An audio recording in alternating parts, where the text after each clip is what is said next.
আজকে আমি আপনাদেরকে দেখাবো মধুপুরের কয়েকটি সব থেকে সুন্দর জায়গার ভিতরে একটা, যেটা হচ্ছে কাকরাইতে অবস্থিত। আর সেই জায়গাটি হচ্ছে মধুপুর বিএডিসি। আশা করছি সবাই সম্পূর্ণ ভিডিও দেখবেন। আমরা এখন আছি মধুপুর বিএডিসিতে। দেখতে পাচ্ছেন আমার সাথে সিজানও চলে আসছে আজকে এই সুন্দর দৃশ্য দেখার জন্য। এখানে 500 একর জমির উপরে বাংলাদেশ কৃষি উন্নয়ন কর্পোরেশনের লোকেরা এখানে ধান চাষ করে, আলু চাষ করে, বিভিন্ন প্রকারের বীজ উৎপাদন করা হয় এবং সেগুলো সংরক্ষণ করা হয়। আমরা এখন আপনাদেরকে এখানকার সমস্ত পরিবেশ আপনাদেরকে দেখাবো।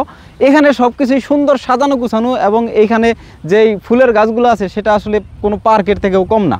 তো এখন আমি আপনাদেরকে এখানকার সমস্ত এলাকা ঘুরে ঘুরে দেখাবো। আমরা এখন আছি বিএডিসির আম বাগানে। আপনারা দেখতে পাচ্ছেন আমার পিছনে কত বিশাল একটা এরিয়া জুড়ে আছে আমের বাগান। এখানে বাংলাদেশে উৎপাদিত প্রায় প্রত্যেক জাতের আমের গাছ আছে। এখানে এটা হচ্ছে বিএডিসি। এখানে বিভিন্ন ধরনের বীজ উৎপাদন করা হয়, যেটা আমি আপনাদেরকে এর আগেও বলেছি। তো সেই সুবাদে এখানে করা হয়েছে আমের বাগান। এখান থেকে বিভিন্ন জাতের আম প্রস্তুত করা হয় এবং সেগুলো মাঠ পর্যায়ে কৃষকের কাছে পৌঁছানো হয়। এখানে 500 একর জায়গা আছে, যেটা আমি আপনাদেরকে এর আগেও বলেছিলাম। আমি আপনাদেরকে সমস্ত কিছু দেখাবো। এবং এই পাশটায় আছে ধান ক্ষেত।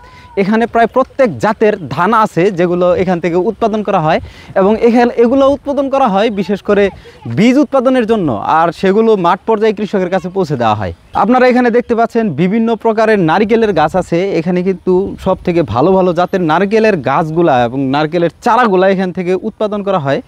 এই চারাগুলা মাঠ পর্যায়ে কৃষককে দেওয়া হয়। আপনারা যদি মধুপুর বিএডিসিতে আসেন তাহলে এই জায়গার পরিবেশ আপনাদেরকে মুগ্ধ করতে বাধ্য। এটা আসলে কোনো পার্কের থেকেও কম না। এখানে বিকেল হলে প্রচুর মানুষ আসে এবং আমরা এখন আরও ভিতর দিকে যাব এবং সেই দিককার পরিবেশ আপনাদেরকে দেখাবো। আমরা এখানে ঘোরার জন্য আসছিলাম। সিজান আর জাহিদ আছে সাথে, দেখতে পাচ্ছেন। আমরা এখানে ঘুরতে আসছিলাম। তো এখানে এত সুন্দর পরিবেশ, এটা আসলে আপনাদেরকে না দেখিয়ে আমি আসলে থাকতে পারলাম না, তাই আপনাদের জন্য ভিডিওটি বানাচ্ছি। আমি এখন যে ভবনটির পাশে দাঁড়িয়ে আছি এটা হচ্ছে বিএডিসি ট্রেনিং ইনস্টিটিউট। এখানে হচ্ছে বিভিন্ন ধরনের কৃষকদেরকে বিভিন্ন প্রকারের শস্য উৎপাদন করার জন্য ট্রেনিং দেওয়া হয়। আর জাস্ট ভবনগুলো দেখেন, এটা আসলে খুবই সুন্দর।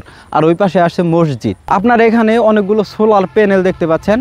এখানে এই সমস্ত সোলার প্যানেল দিয়ে মোটর চালানো হয়। সেই মোটরের পানি দিয়েই কিন্তু এই বিএডিসিতে 500 একর জমিতে যেই সমস্ত চাষাবাদ করা হয় সেগুলোতে পানি দেওয়া হয়। আর এই যে গাছটি দেখতে পাচ্ছেন এটা কিন্তু ড্রাগন ফলের গাছ। এটা এইখানে দেখতে পাচ্ছেন ড্রাগন ফুলের ফুল হয়েছে। ড্রাগন ফলের এগুলো হচ্ছে ড্রাগন ফলের গাছ। এখানে প্রায় সব ধরনের গাছই পাওয়া যায়। এই বিএডিসি যদি আপনাদেরকে সারাদিন দেখাই তারপরেও শেষ হবে না, কারণ এখানকার প্রত্যেকটা জায়গা যদি আমি বলতে যাই তাহলে অনেক লং হবে ভিডিওটা। এবং এখানে কিন্তু পাশে প্রচুর ফুলের বাগান আছে। সেখানে যদিও আমরা ঢুকতে পারি নাই, কারণ আমরা অনেক লেটে এখানে আসছি। আর এখন আজান দিয়ে দিবে মাগরিবের, একদম সন্ধ্যা হয়ে গেছে। তো ভিডিও শেষ করতে হবে। আসলে এই জায়গার ভিউটা হেভি সুন্দর। আমাদের মধুপুর বলে কথা, সুন্দর হবেই না কেন।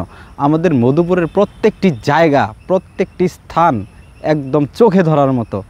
আপনারা যদি কখনো আমাদের মধুপুরে আসেন তাহলে এরকম সুন্দর সুন্দর জায়গা দেখতে পারবেন, যেগুলো আসলে খুবই সুন্দর।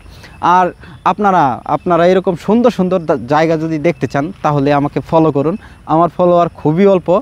আর অবশ্যই সবাই নিজস্ব মতামত করবেন, কারণ আপনাদের মূল্যবান মন্তব্য দেখার পর আমারও ভিডিও বানাতে একটু ভালো লাগে। ভালো থাকবেন সবাই। আল্লাহ হাফেজ।